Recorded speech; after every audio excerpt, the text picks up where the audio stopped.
Está começando o 142º episódio do 451 MHz, o podcast para quem lê até com os ouvidos. Eu sou o Paulo Werneck, editor da revista 451. 2 vezes por mês, a gente conversa aqui com autores, críticos e leitores sobre os livros mais legais que acabaram de ser publicados no Brasil. A palavra é uma coisa incrível, não é? Porque ela tem uma vida própria, não é? Ela te conduz por coisas, universos absolutamente surpreendentes, não é? Essa voz que você acabou de ouvir é do Francisco Alvim, que também é conhecido como Chico Alvim. Eu já vou te falar mais sobre ele, mas antes eu preciso te avisar que esse episódio do 451 MHz é realizado com o apoio da Lei Rouanet. O Chico Alvim é um dos maiores poetas brasileiros vivos. Ele é uma referência para toda a geração da poesia marginal dos anos 70 e todas as gerações que vieram depois. Ele ganhou 2 vezes o Prêmio Jabuti pelas coletâneas Passatempo e Outros Poemas, que foi publicado em 1981 pela então vigorosa Editora Brasiliense, e pela sua Poesia Reunida 1968-1988, que saiu na saudosa coleção Claro Enigma, que era também da já extinta Livraria Duas Cidades, e foi lançada lá nos idos de 1988. Os poemas do Chico hoje estão publicados pela Companhia das Letras, pela editora Quelônio, também tiveram uma edição de poesia reunida pela Cosac Naif, editora também extinta. Ele inspirou e continua inspirando várias gerações de poetas brasileiros. Apesar de tantas coleções, de tantas editoras, de tantas livrarias já extintas, a poesia do Chico está mais viva do que nunca, principalmente na cabeça da nova geração dos poetas brasileiros. Foi por isso mesmo que quando eu e a Bruna Beber soubemos que ele viria dar um pulo aqui em São Paulo, lá no festival Livros no Centro da Livraria Megafauna, a gente não perdeu a oportunidade de marcar uma entrevista com ele aqui para o 451 MHz. Então eu tive a honra e o prazer de receber o Chico junto com a Bruna Beber, que é a nossa nova colunista aqui do 451 MHz. Ela participa uma vez por mês, trazendo pautas e perguntas para os nossos entrevistados, para uma conversa que foi presencial e foi inesquecível. O Chico estava numa rara passagem por São Paulo e conversou com a gente na manhã de sábado, 16 de maio, no dia seguinte à participação dele no Festival Poesia no Centro. Ele contou muitas histórias sobre a estreia dele na poesia, sobre a relação com outros escritores e sobre o que ele tem produzido nos últimos anos. Ele também falou da família, que é uma família de poetas, contou como a relação dele com as irmãs acabou moldando esse escritor que ele se tornou. Então vamos lá para a primeira parte da conversa com o Chico Alvim. Oi Chico, tudo bem com você? Tudo bem, viu? Privilégio régio. Tá com vocês dois, Bruna querida, Paulo querido. O privilégio é nosso, né, Chico? Muito bom. Bruna, quer começar? Imagino as leituras que você já fez do Chico desde a sua formação e até os dias de hoje. Queria te ouvir aí, perguntar o que você quer saber do Chico Alvim. Quero saber muitas coisas. Que bom. Chico, eu tenho uma curiosidade que é... Eu observo nos seus poemas as vezes em que você pergunta dentro do poema. Isso é uma coisa que me interessa muito, assim, na composição, né? O poeta que pergunta, como perguntar dentro do poema, como responder. E no seu primeiro livro, Sol dos Cegos, você diz, você pergunta: soletras os signos que contêm o rito para destruí-lo ou reproduzi-lo? Poema Rito. E eu queria saber se você ainda tenta responder essas perguntas antigas. Elas continuam fresquinhas, intocadas, viu? Resposta não encontrada, as mesmas perguntinhas. Mas o trajeto mostra que é mais reproduzi-la do que destruí-la. É mais a reprodução que ocorreu no meu trajeto do que a destruição. Não sei se isso é bom, se isso é ruim. Portanto, em uma terceira pergunta, o resultado é bom, é ruim? Fica em suspenso. Já é mais uma perguntinha que fica a sucessão de perguntas. Eu não sei como é que chama aquela boneca russa que você vai abrindo. Matrioska. Explicando aqui para o ouvinte que talvez não tenha pegado essa parte, você é associado à poesia marginal, essa poesia marginal dos anos 70, do Rio de Janeiro. Sim. Conta pra gente o que foi esse movimento, o que foi esse agito que rolou na poesia brasileira e que fez, embora na época a cena fosse muito abafada e o horizonte cultural do Brasil estivesse muito apertado, isso frutificou na geração atual, a geração da Bruna, da poesia contemporânea. Ela foi a passagem ali importantíssima que vocês fizeram. Eu queria ouvir o seu relato sobre aquele momento. É realmente uma pergunta muito boa, porque ela situa, né? Foi uma coisa, é um surto, foi uma coisa muito forte que veio de vários lados. Não veio de um lado só, não havia propriamente uma intenção poética. Havia uma situação que nos transcendia, que era propriamente a situação do país, uma situação conflitiva, como tinha sido. O Brasil é sempre um palco de conflitos, né, tremendos. E nos coube esse pedaço. Todos muito... Em geral, eu já estava andado, já tinha vivido os anos 50, quando eu começo a escrever,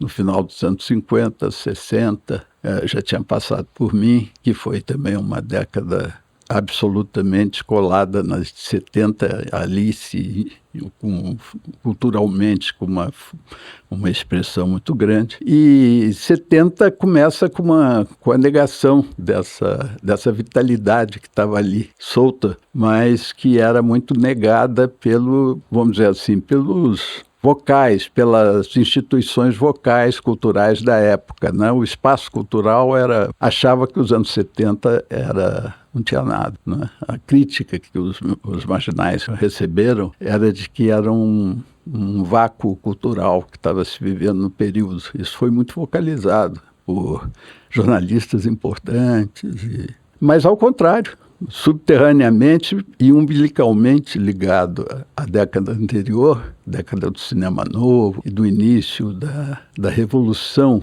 que tem vários aspectos também que atinge, por sua vez, os anos 50. A substituição da cultura francesa, eu assisti isso tudo pela americana, progressivamente, através do rock, as primeiras películas, agora me escapa o nome dos filmes, mas era notável, quer dizer, o rock, a aparição do rock, em contraste com o formalismo e também já de mistura com o existencialismo francês, quer dizer, a cultura pop surgindo nos seus primórdios, né? Vem dos anos 50, essa substituição às livrarias francesas. De Copacabana tinha uma livraria francesa, outra no centro da cidade, com a famosa Dona Wanda, a gente comprava os livros franceses, leitura de Malraux, dos franceses da época, Sartre em quantidade, a voz de Juliette Gréco, que era uma maravilha, né?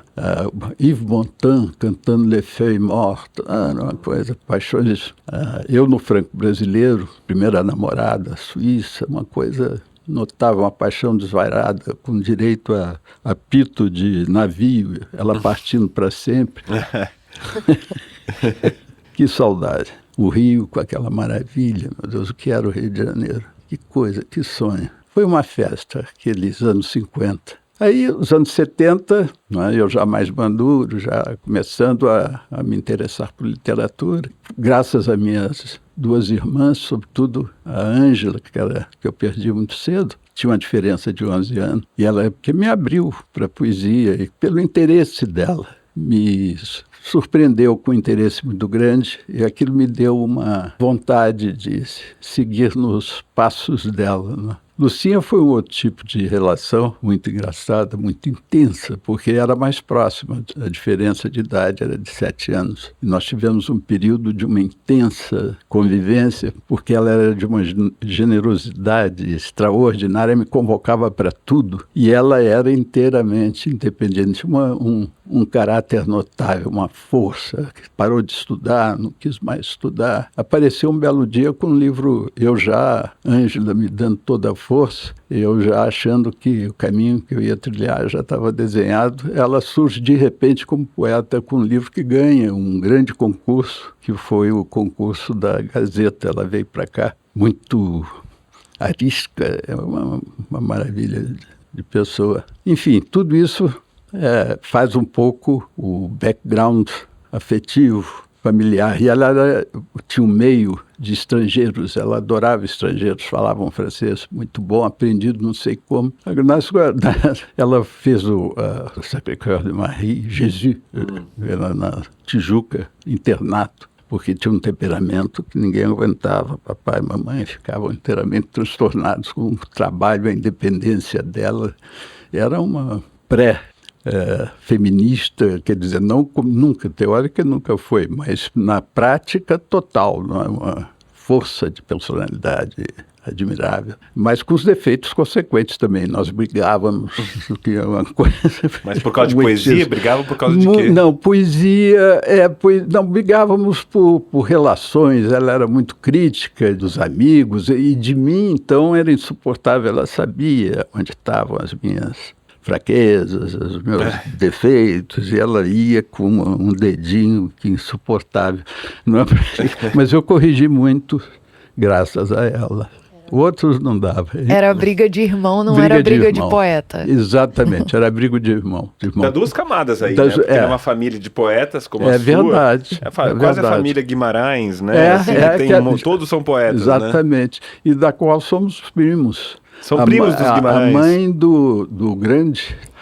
Do grande não, porque são todos, mas do início, do Afonso, acho que era Alvim. Ah, que beleza. Era Alvim. Do ponto de vista propriamente do movimento da literatura, então eu acho que essa evolução é muito delicada, não é o tempo, não vamos chegar às origens, nem a detalhá-la muito, mas tem essas décadas 50, 60, 70 que vão se alimentando umas às outras, né? E depois revertem você. Eu visito com o olho de agora e na década de 2000 e não sei quantos, todas essas décadas anteriores, esses três núcleos estão muito vivos e são frequentemente revisitados por mim. E aí houve como eu disse, esse movimento dos marginais, ele chega por diversas frentes, não é que se originam nessas 3 décadas. O cinema novo teve uma influência enorme. O cinema marginal, por exemplo, começou muito antes da poesia marginal, era contemporâneo também. E, em matéria de forma, era uma forma que pegava todas essas nuances dessas diferentes expressões de arte, dessas diferentes linguagens. Então, eu acho que aquilo tudo contrabalançava muito também as vanguardas que ainda estavam, os concretos, o poema processo e mesmo a tradição, porque eu convivi muito. O Sol dos Cegos reflete isso tudo, quer dizer, reflete inclusive a linguagem poética do período. Eu gostava muito dos meus contemporâneos, sempre gostei. Eu gostava do Fernando Mendes Viana, da Lélia Coelho Frota, enfim, eu convivi com essa gente toda, com Otávio Eugênio,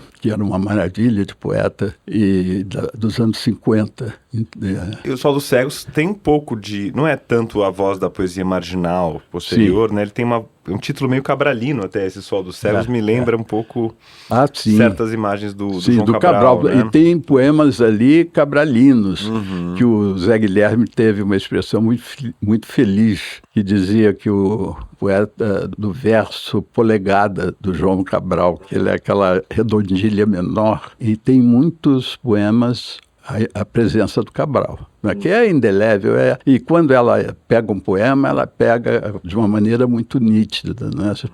Tinha quantidade. Eu, como outros, né, poetas jovens da época, fomos muito marcados pelo Cabral. Mas eu mais pela forma do que pela substância do Cabral, porque a substância da minha poesia, a pauta que me deu, foi Drummond mais, né? Drummond que é o mestre. Já estava aguardando uma perguntinha sobre o Drummond aqui, não sei se vocês querem puxar esse fio, só queria fazer mais uma pergunta sobre a poesia marginal. É poesia marginal em relação ao quê? Está à margem de quê? Do mercado editorial, em parte, né? Eu nunca senti muito esse lado, porque, não sei, mais por uma questão que eu achava que tinha que fazer, a tradição minha, era o entendimento meu, era que se passava um pouco nessa questão da publicação, o mesmo que ocorria com as gerações anteriores, quer dizer, o Bandeira, o próprio Drummond, né?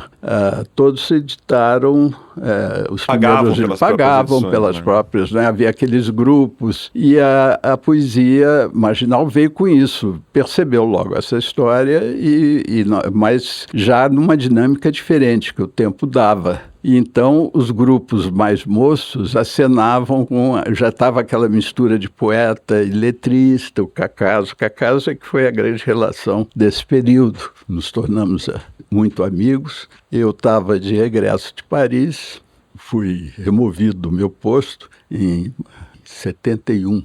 Exatamente, quer dizer, eu fiquei 2 anos em Paris. E aí fui removido para a Secretaria de Estado, pedi uma licença do Itamaraty e fiquei no Rio de Janeiro. É quando eu convivo com esse pessoal. E eles me encantaram porque a época era de uma opressão indizível. É o pior momento da ditadura, né? Pois o momento em que estava mais gente morrendo e a censura, tudo isso. Exatamente. Né? Mas a gente não faz ideia do que...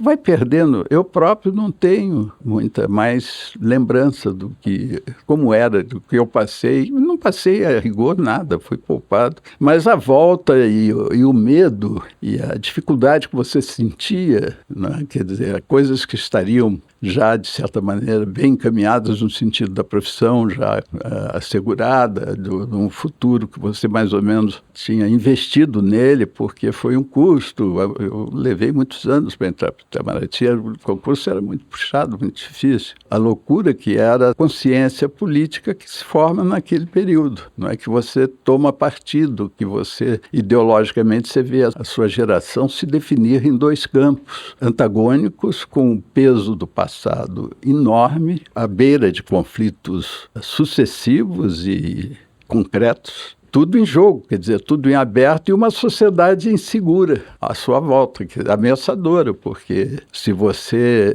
não se comportasse de uma determinada forma, você ia pagar um preço. E aí é que surge o músculo do período, quer dizer, o músculo do tempo, porque tinha muita gente contra aquilo tudo. E as alianças começam a se formar, e o próprio golpe tinha uma inteligência das coisas perturbada, porque também dentro dele forças históricas estavam em jogo. Então havia alianças e freios, contrapesos que nos protegia de certa forma, e que estimulava a resistência. Aí o Roberto, admirável, aquele artigo dele, mostra que 68 gera uma situação política definida e culturalmente até hoje, né? O Bolsonaro pegou isso, esse lado cultural, as esquerdas realmente ficaram com a cultura.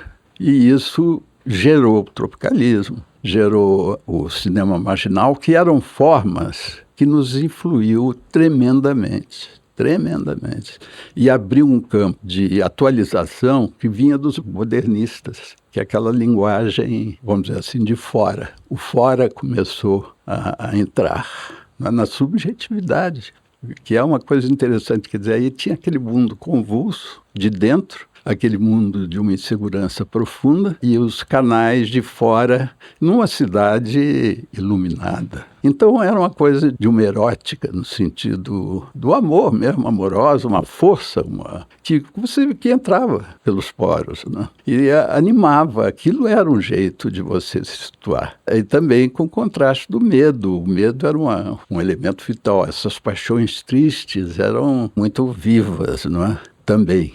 E tudo isso formava um cadinho que, se a alma não é pequena, né?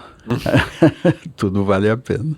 Chico, você estava falando da ditadura e tem um poema seu que eu reli outro dia, que é aquele Outras Lutas, que você fala: Mário Faustino um dia escreveu que a poesia brasileira, para mudar e voltar a ficar boa, precisava, entre outras coisas, de poetas perseguidos pela polícia. Os homens parece que leram isto, estão de acordo e grampearam o Nick. E eu queria saber 2 coisas. Primeiro, esse Nick é o Nicolas Ber?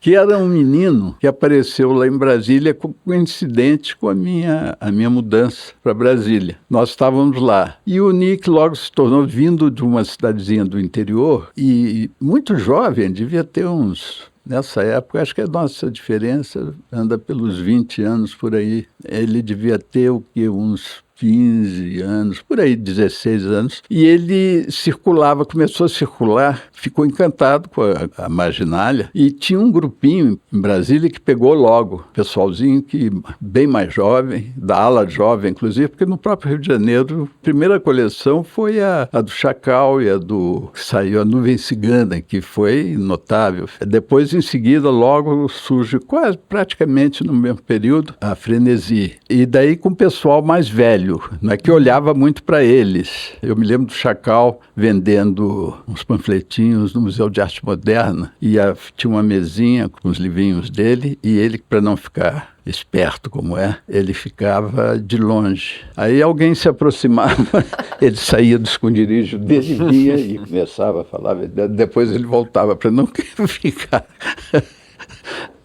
danado. E é uma coisa, enfim, os mais velhos, nós acompanhamos a ala mais jovem. Eu apresentei a eles pensavam, não sabiam a origem daquela figura notável, eu achava que era um pseudônimo meu durante muitos anos, que era o Zuca Sardana, que é um grande amigo. E esse tinha marginalia, ele tem transcendente, é uma coisa de... É uma figura genial, absolutamente genial. E nós somos muito, muito amigos. E aí ele está com 93 anos numa produção incessante, sensacional. Um vigor intelectual, a saúde já está começando a dar sinais, mas é muito, muito, muito ativo e sempre com aquela graça, aquele humor, aquela inventividade, uma coisa, aquele viço, não é? Uma coisa extraordinária, aquelas milhares de personagens que frequentam ele. Enfim, eu apresentei, foi um sucesso extraordinário, que eles logo acolheram e divulgaram muito no período o Zuca. O que era curioso, o que eu sentia, primeiro era esse ânimo que vinha desse período, que era uma festa. E o contato com eles, a praia, aquela coisa alucinante do Rio. Né? E, enfim, daí o encanto que eu sempre tive, eles me salvaram de um período e salvaram, em boa parte, o Brasil, de certa forma. Quer dizer, eles não salvaram, mas eles deram uma mexidinha que foi bom. Mostraram a luz no fim do túnel, né? Exatamente. A Heloísa Teixeira, né, então Buarque de Holanda, que ela fez com essa antologia 26 Poetas hoje é impressionante, iluminador, né? Assim. A Heloísa é um toque, é uma coisa, é um privilégio, uma coisa sensacional, que ela é a própria luz do fim do túnel, tem horas que a gente vê ela como tal.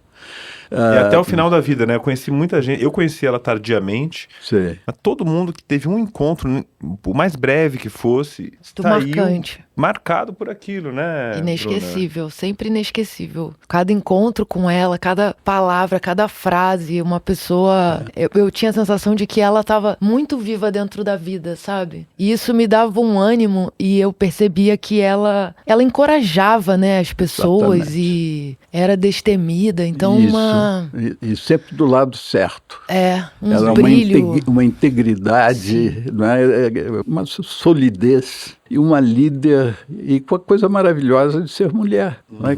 Com um carinho, uma doçura, por trás de uma coisa imperativa, mas que você ia notando as nuances de sensibilidade que só a mulher tem. É uma figura realmente inacreditável. Ela tocava de um jeito, e nós tivemos, e eu tive, sobretudo, o privilégio de ter o contato assim. Na época ela estava saindo, já vinha formada, porque eu acho que o que dá a ela também uma coisa extraordinária é a experiência que ela teve nos Estados Unidos. Ela reflete um pouco, ela traz um pouco essa coisa, é claro que não tem nada a ver, mas tem um contato com uma realidade cultural extraordinária também no período, né? E isso agiu muito na formação dela, e entra aí as qualidades, primeiro de professora, que é a profissão que ela abraçou com um amor, com uma dedicação muito grande, mas um gênio didática também, que era só dela, ela com a inteligência e sensibilidade dela criou. Então aquilo era uma atualização do que é do ponto de vista da pedagogia, sei lá, das ciências que estudam, né, o que é o conhecimento e o ensinamento. É uma coisa de uma novidade, um pensamento, um jeito de se situar único, né? Inteiramente correspondente, orgânico, porque tinha, do outro lado, pessoas ávidas que estavam naquele mesmo registro histórico, mas que precisavam daquelas portas que ela trazia com a imaginação, a inventividade dela. Então era uma via de percurso, de uma concretude naquele período. Ela nos conduziu a todos. a todos, com muita oposição de partes, sobretudo os mais jovens, às vezes, reagiam um pouco, mas deixaram logo de reagir porque foram percebendo a grandeza da moça. Né? E com interferência direta, Ana Cristina era o exemplo vivo disso. Um texto de Elô, maravilhoso, de Elô não, de Ana Cristina, que é aquela correspondência secreta. Ela foi Elô que pôs na cabeça de Ana Cristina, escreve uma carta. Falou para ela, escreve uma carta. E ela escreveu. As duas lá tinham uma casinha adorável. As casas de Elô são um capítulo à parte. É uma coisa formidável. Enfim, um privilégio. E até o final tinha essa bravura, né? Eu entrevistei ela aqui no podcast e ela falava que ela pensava, né? Assim, então dava porrada nos autores da moda, contava. A revisão dela dos anos 70 é muito crítica também. Ela poderia estar numa posição de edulcorar esse momento. E ela falou, olha, aquilo foi um horror, aquele momento era, né, para a mulher, era um momento horrível, né, porque a gente fala muito como se fosse uma idade de ouro, mas era muito difícil, mesmo dentro dos ambientes progressistas, né. E uma das poucas pessoas que eu acho que são raras, que sentem uma loucura pela poesia, né. A Elô tinha loucura, paixão pela poesia, ela defendia, não só organizando os livros, mas eu acho que era, assim, talvez uma das coisas mais importantes da vida dela, né? E a gente que é poeta, eu, assim, começando, chegando na poesia, conheci a Elô, fiquei assustada, pensei, nossa, essa pessoa existe. Nem eu ousaria ter tanta paixão pela poesia assim. E ficou na crítica, né? Porque também eu acho que tem uma coisa notável da sua geração, e foi muito bonito ver você falando lá no Cultura Artística falando inclusive direto pro Roberto Schwartz, que estava bem na sua frente. Foi um momento, assim, talvez alguém tem que escrever um poema sobre esse momento. Mas essa relação da crítica com a poesia, de um movimentando a outra, né? Algo que talvez hoje a gente não tenha, né? Assim, não sei se a crítica e a produção poética tão imbricadas hoje, se você tem na mesma geração o grande crítico, o grande poeta que estão em diálogo como vocês tiveram, você e o Roberto Schwartz, por exemplo, ou a Elô com a Ana Cristina, com tantos outros poetas, né? Não sei o que vocês acham, vocês dois, eu queria perguntar, sobre essa relação da crítica, porque, né, naquele momento a crítica foi uma alavanca importante, né, para vocês, né? Preferia te ouvir também. O que você acha, em primeiro lugar? Estou pensando, eu acho que hoje acontece mais num âmbito acadêmico. A gente tem menos revistas, né, de poesia, de crítica e de publicação. A gente tem a Peixe-Boi, a gente tem a Ouriço.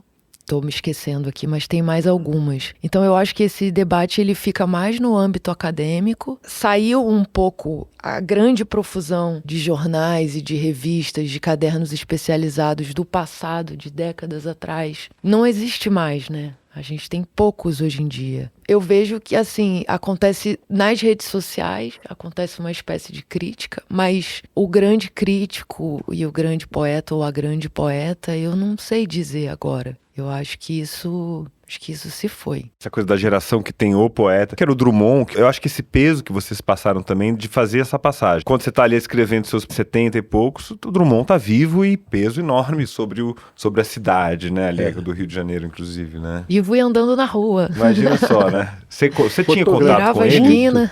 Tivemos contato porque ele gostava muito e ajudou as minhas duas irmãs, tanto Ângela quanto Lucinha, tiveram uma relação muito intensa com o Drummond, que era muito amigo também de papai em Minas, conhecia, não era amigo propriamente, ele não é um termo inteiramente, mas sabia quem era meu pai e logo que Ângela publicou o livro dela, o Superfície, ele tem um artigo sensacional que ele escreveu sobre o primeiro livro dela, que ela tinha 21 anos por aí, e publicou com pseudônimo no Estado de Minas, o suplemento cultural do Estado de Minas. Enfim, ajudou quando Ângela morre. Ângela tinha me indicado como testamenteiro literário dela, porque nós tivemos uma convivência muito intensa em alguns períodos. Ela me adotou num período anterior, quando ainda morávamos em Belo Horizonte, e me levava também para todo o circuito dela, que era um circuito inteiramente diferente do de Lucinha. A Ângela tinha uma consciência social absoluta e ela me levava para passear na cidade de Rosanã, que era uma cidade de pessoal realmente carente, assim. Eu me lembro perfeitamente da cidade, chamava-se Cidade Ozanam, e tinha um muro que contornava essa cidade, como se fosse era um ambiente que eu não me lembrava do seu quê, mas depois eu comecei a achar que aquilo tinha coisa, parecia uma daqueles burgos da Idade Média, não é, que você isolava uma classe, uma categoria que não era a da cidade, do cidadão. E lá você colhia as suas empregadas, enfim, porque eram pessoas necessitadas, mas que já tinham um amparo, não é? Um certo amparo de instituições sociais e nascentes. Não é?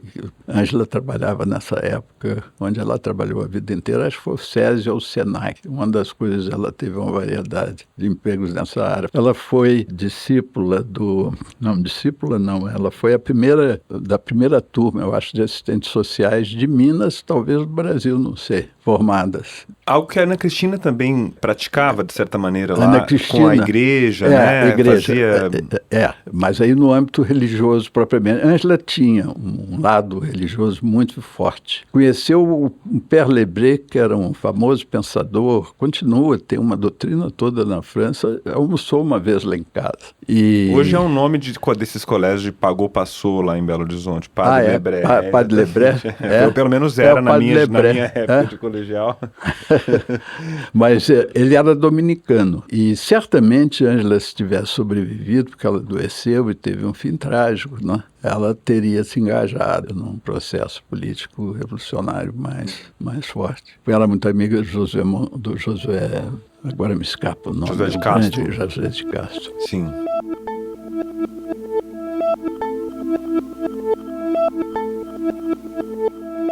E agora eu quero dar um recado para você que é ouvinte aqui do 451 MHz. A gente sabe que você nos acompanha e agradece pela sua audiência. Mas será que você já é um ouvinte entusiasta? Com uma pequena contribuição mensal, você apoia financeiramente a realização do podcast e ainda tem o seu nome lido no final do programa como forma de agradecimento. Além disso, você recebe uma assinatura digital da 451 e com ela tem acesso completo a tudo que a gente já publicou sobre o mundo dos livros no nosso site e também nas nossas newsletters, além de vários outros conteúdos que a gente produz para quem ama livros. E se você virar um ouvinte entusiasta, você também ganha acesso ao nosso clube de benefícios, que dá direito a descontos de até 40% nas melhores editoras brasileiras. Então eu te convido a ir lá no 451.com.br e fazer a sua assinatura. E aproveita para explorar o nosso site, que traz tudo sobre os últimos lançamentos nas livrarias, os debates relevantes na sociedade, e foi realizado com o apoio dos nossos leitores. Eu também queria te contar que todos os episódios do 451 MHz têm uma página de repertório lá no nosso site. Essa página reúne vários links, referências e outras informações sobre os nossos autores, sobre o assunto da conversa e também os melhores momentos. Então é só entrar ali na seção de podcasts do site da 451. E agora, aí vai um recado da Feira do Livro. Ministério da Cultura e Petrobras apresentam Feira do Livro 2025. O Festival Literário a Céu Aberto já acabou, mas você pode rever todos os debates da programação oficial no YouTube. Busque por A Feira do Livro no YouTube e siga o canal para saber de todas as novidades. Nos vemos no ano que vem.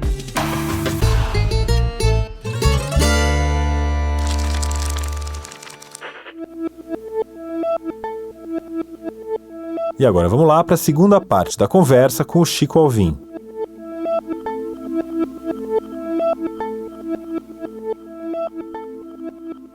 Ô Chico, eu queria falar um pouco sobre a poesia da Maria Lúcia. Foi reeditada recentemente, né, pela editora Relicário, as obras completas dela. E há uns 2, 3 anos atrás, se não me engano, saiu Batendo Pasto, que foi um livro guardado pelo Paulo Henriques Brito e que o Guilherme Gontijo Flores e o Ricardo Domenici acharam o livro antes da morte dela. E as novas gerações, novíssimas gerações, estão conhecendo a poesia da Maria Lúcia. E eu queria saber, assim, como que era a sua relação com a poesia dela e a dela com a sua? É engraçado, porque nós dois nos estudávamos com cuidado, assim, com uma certa cautela um do outro. Mas até hoje eu não sei se ela gostava da minha poesia e se eu gostava da poesia dela, porque achava que ela não gostava da minha poesia. No fundo, ela me perturbava, a poesia dela, muito. porque ela nasce primeiro com... Eu acho que eu já era considerado o segundo poeta da família, né? Quer dizer, Ângela, e no ambiente já me tratavam assim um pouco. E a Lucinha nasce com o livro de sonetos, como eu estava dizendo a você, que aparece pronto, né?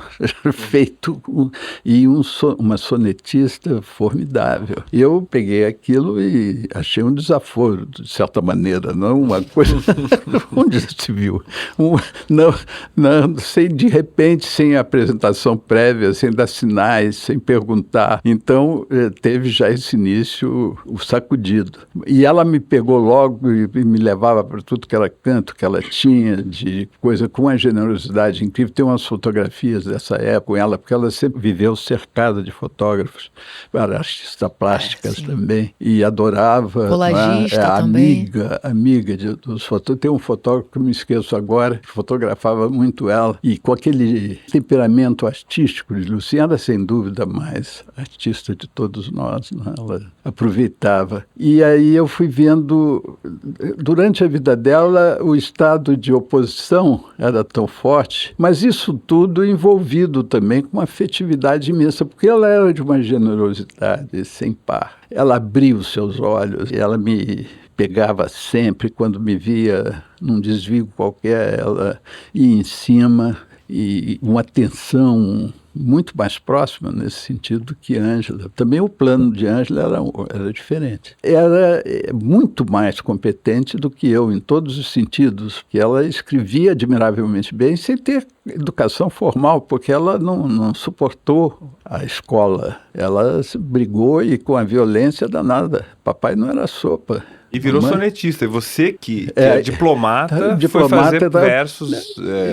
fora da métrica, né? Sim. E eu, quando ela publicou, até ela tem uma entrevista genial, que eu não sei se vocês leram, a primeira entrevista que ela dá depois da descoberta dos dois poetas, ela foi procurada lá em Juiz de Fora, onde ela vivia, e foi procurada. Então, aí perguntou, quando você começou, você teve muita oposição aos seus poemas, ou você sofreu algum tipo de crítica? Uma coisa assim. Aí ela falou, sim, claro, a começar pela minha família, pelo meu irmão, Chico, desceu o pau no meu romanceiro. E eu realmente desci o pau. Eu não me lembro direito qual era a minha crítica. Mas um romanceiro agora, Lucinha, você fazer um romanceiro, a essa altura, você tenta fazer um romanceiro, não tem cabimento. E eu li o livro e desde os sonetos, realmente eu gostava, porque era uma mestra. Eu não sei de onde vinha aquela força. E o romanceiro é um livro que eu acho desigual, mas tinha partes de sonetos que eu, com a descoberta dos dois, não é? E o processo que veio em seguida e tudo, eu fui reler. E aí eu percebi que eu peguei exatamente as coisas da minha primeira leitura, que a minha oposição à ideia dela fazer um romanceiro naquele período. Nós, em plena marginália, com aqueles valores todos, que não tinha atualidade nenhuma. Mas a parte outra eu sufoquei. E tem poemas admiráveis, inclusive daqueles que eu achava que eram desiguais. Eu fui reler, e pela primeira vez eu vi a grandeza do livro. O livro realmente tem grandeza. E tem uma menina que escreveu um trabalho em seguida, que eu me esqueço agora o nome dela, sobre o romanceiro, que diz uma coisa muito interessante. Diz que ela, e muito simples, ela diz assim, é um livro desigual, mas tem grandeza, que é o que Lucinha tinha, uma imensa grandeza. Então isso pesou muito, eu tenho muita saudade. Meu pai é uma figura que foi muito domada. Eu tenho que voltar nesses temas familiares, a figura de Lucinha danada, porque ela descobriu que o velho era um grande escultor. Ela via, o papai começou lá pelas tantas, sempre com uma fabulação formidável, muito da dicção. Tem uma série de poemas que são falas dele, né? De poemas seus? De poemas meus, que estão no corpo fora, sobretudo. Uhum. Tem poemas ali deliciosos pela fala. A fala que era dele, que é aquela prosódia toda mineira da família, porque ele é a primeira geração de urbana, não é, que se urbanizou, porque os Os maiores eram todos fazendeiros da Mata Mineira. Ubá, Volta Grande, Leopoldina. E Minas tem essas grandes figuras que você fala, cara, esse cara seria um escritor. A minha avó, o meu pai fala assim, nossa, a sua avó seria uma grande escritora se ela tivesse colocado no papel, porque criava expressões e era capaz de fazer caracterizações, imitações de pessoas. É um universo que você soube captar com a sua poesia mesmo. É verdade, né? E já muito também, o Pedro Nava é a expressão disso, não é? Aquelas memórias dele trazem esse léxico e essa sintaxe que é única de Minas, não é? Ele trabalha em cima desse tesouro. É uma maravilha aqueles livros, realmente é uma coisa genial. Depois do Guimarães é o... O Antônio Cândido tinha ele categorizou os escritores mineiros numa palestra, uma vez que eu vi em vídeo, entre contidos e derramados. Então ele falava, fulano é contido, Otto é contido, Guimarães é derramado, né? Exatamente. O Pedro Nava é derramado. Tá certo. Você é contido ou derramado? Eu sou mais derramado, mesmo o meu contido, a gente sente que ele está um pouco exprimido. Porque eu gostaria mesmo de ser derramado, mas eu tenho a impressão que as circunstâncias externas me obrigaram a ser contido. É como o Nietzsche fala dos atenienses, né? Se eles eram apolíneos ou dionisíacos. Ele fala assim, eles eram tão apolíneos que eles tinham que ser dionisíacos. Não, era o contrário. Eles eram tão dionisíacos que acabavam sendo apolíneos para conter aquilo lá. Eu li pouquíssimo Nietzsche, mas eu tenho uma impressão que foi o filósofo que mais me impressionou. Eu peguei uma coisa assim,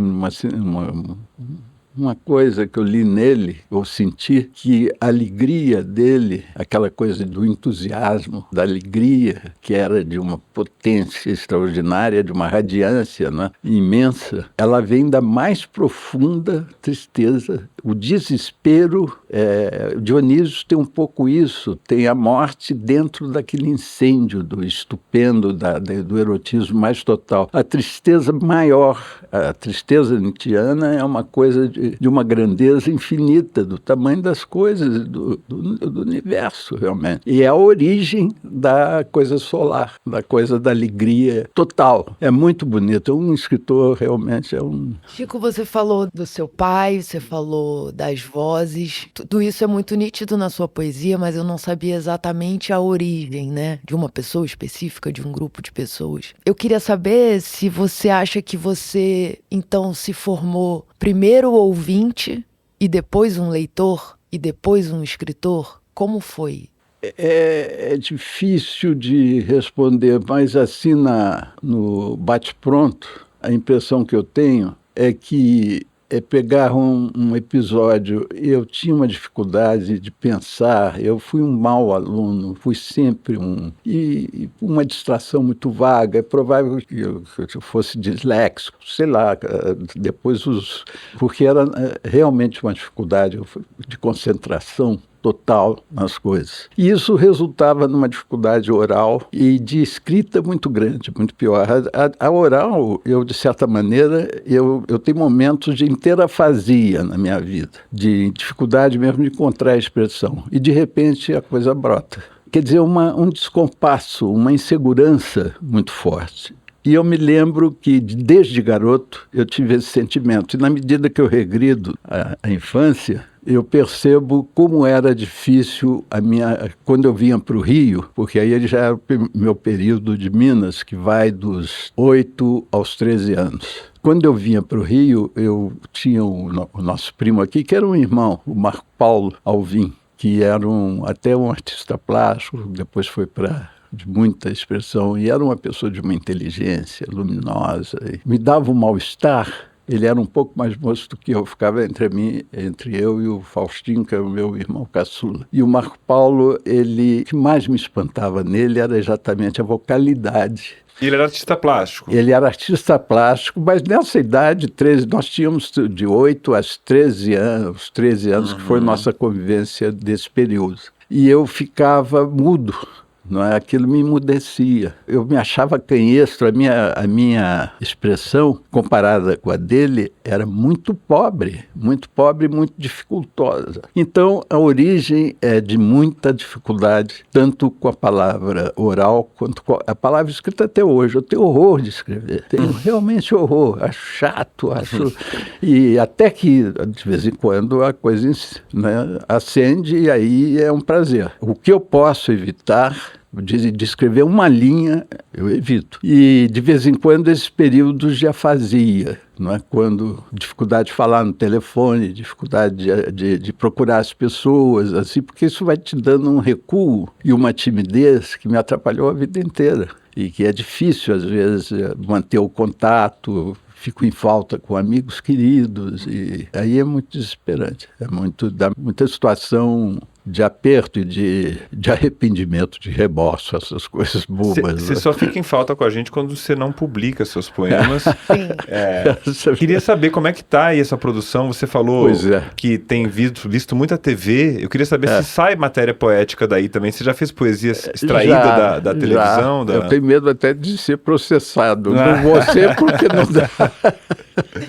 Muito, porque são coisas notáveis. A palavra é uma coisa incrível, não é? Porque ela tem uma vida própria. Não é? Ela te conduz por coisas, universos absolutamente surpreendentes. Não é? Então tem adjetivos, tem sintaxes, tem a prosódia, a teatralidade, as figuras que aparecem na TV. Tem várias falas, não é? Porque tem o deputado que faz uma cara feia, mas apareceu aí, esse era advogado imagina, dessa nossa deputada que partiu com revólver, naquela cena antológica, Carla Zambelli, o deputado dele, aparece com uma cara, mas uma cara fechada e um magistral domínio de face. Mas era, coitadinho, muito ingênuo. E eu falei, poxa, esse cara porque a quantidade de expressões que passou pela cara dele, né, até encontrar a expressão certa que ele firmou, e aí falam as bobagens e mostram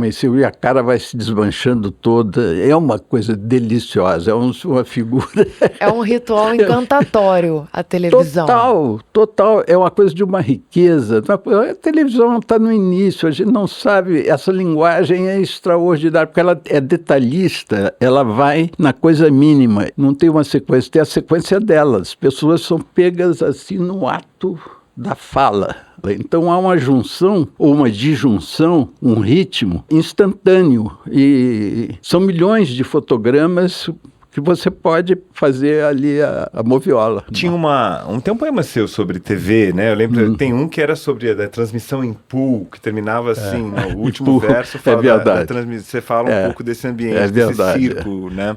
Mas você acha que ela está só no início como forma artística, ou é porque talvez esteja obsoleta, que a televisão esteja se transformando em algo como, sei lá, a gente pode enxergar alguma arte ali, ou mesmo nas redes sociais, né? O Ricardo Pires, ele falou, olha, quando as coisas ficam obsoletas, elas se tornam arte. Ele estava falando das séries de TV, no caso, de como foi naquele primeiro início das séries de TV que viraram, né, grandes produções. Ele falou, isso é porque a TV já não está mais em primeiro plano, assim. As redes sociais trazem muito de poesia, né? No começo, não sei, Bruna, você, mas assim, essa linguagem fragmentada, essa observação irônica. Às vezes dá vontade de pensar, pô, o pessoal tá fazendo poesia aqui, né? Vocês acham? O que você acha, Bruna, que rede social rende poesia, mesmo ainda que involuntária, né? Porque você também captava a poesia involuntária, né? Catando a poesia que entornas no chão, né? Como um espião. Não, porque eu acho que são duas coisas. Eu acho que esse problema que você trouxe é um problema dissociado, quer dizer, entretenimento e arte, não é? Como essas coisas são uma coisa de agora, né, pela profusão de linguagens, não é? E eu acho que arte é uma coisa muito complicada. Quando eu vi o Soprano pela primeira vez, eu falei, acabou, quer dizer, o chefão fica lá atrás. O Soprano tem muito mais coisa. que o Poderoso Chefão. Do que o Poderoso Chefão. Ele nasce do Poderoso Chefão, pega, mas incorpora e joga para o plano. Eu achei que era arte, mas não é. Arte é uma outra coisa. A arte, ela não lida com... Ela faz num tempo...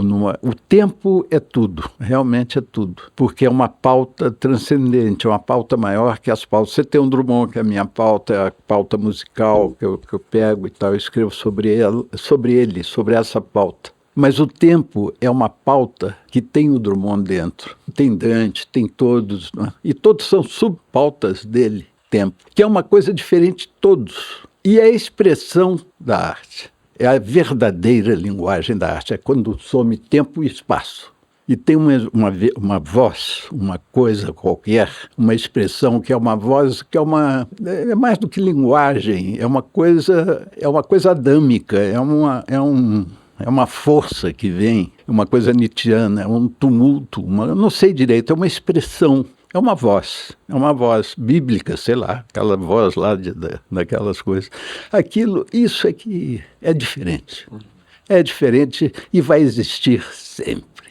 Vai sendo arranhada. Quando você não consegue chegar a ela, simples sombra, ter passado por debaixo, um raiozinho daquele sol te atingiu e aquilo vai para ela. Vai. Você é parte daquilo, daquele Drummond que está lá em cima, daquele Dante que está lá atrás. É uma coisa fantástica a arte. Que maravilha. A arte é uma... Vamos. Você quer convidar ele para então mostrar a arte dele para gente aqui? Poema, Chico, por favor, leia um poema para nós. Vamos, enfim, é sempre bom, né? Porque a gente treina. Eu não trouxe os livros, mas tem esse livro maravilhoso da Quelônio, né? Da Quelônio, maravilhoso. Vou ler o Heitor, que descobriu numa conversa nossa, fez um poema tirado da conversa ou de uma escrita, a gente correspondeu. Não, olha só, 2 respostas de uma entrevista a Vilma Areias, desentranhadas por Heitor Ferraz. Ele tinha feito a escolha dos poemas. Eles me pediram, eu mandei para ele, falei, não, você está autorizado, escolha, eu quero que a escolha seja sua. E ele aí pegou esses 2 poeminhas dessa entrevista que eu dei para Vilma. Desentranhou a moda de Manuel Bandeira, né? Bandeira e, modestamente, da minha própria. Sim, evidente. Sim. Tem ironia? Tem. Tem uma dorzinha? Tem. Tem cinismo? Demais. Nó dado? Também. Desmanchado? Não sei.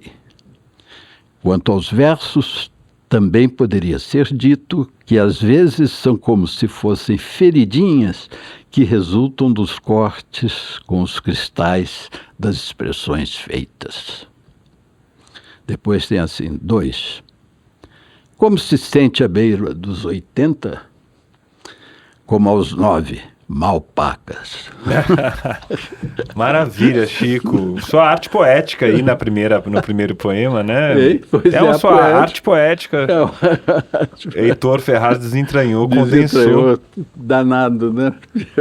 Maravilha, Chico Alvim, muito obrigado pela entrevista. Não sei se Bruna, imagino que tem um monte de perguntas que você gostaria de fazer para ele, se quiser aproveitar a oportunidade. Olha, eu estou, Paulo, Chico, eu estou alimentada pelos próximos anos com as coisas que eu vi aqui hoje. Que maravilha!